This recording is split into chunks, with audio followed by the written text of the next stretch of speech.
In this video, I will show you how to unlink Instagram accounts. We started our Instagram main homepage, and the first step to unlink Instagram accounts is to go to the bottom of this homepage, and among all the icons that are shown here, we go to the right, and we have to tap on our profile icon. Now, as you can see, we arrived to our profile page, and the next step is to go to the top where our Instagram username is located. But be very careful, we don't have to click on it. Instead, we have to go to the right where these three horizontal lines are located, and we have to tap on them. After that, we arrive to the settings and activity page, and here what we have to do is to scroll down, and we keep scrolling down until we reach the bottom section of the page.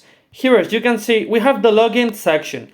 And now, among all the options that are shown here, we must click where it says log out. Now in this other panel, we have to press on log out. Now in this other page, we can see all the accounts that we have linked. And to unlink them, we have to go to the top right where these three dots appear, and we have to click on them. Now in the drop-down menu that appears with the name profiles, we have to click on that button labeled remove profiles from this device. Now we arrive to this page, and here all the accounts that are linked are shown. We have to select it and click on the remove button to unlink them. In this other panel, we click on remove, and that's everything.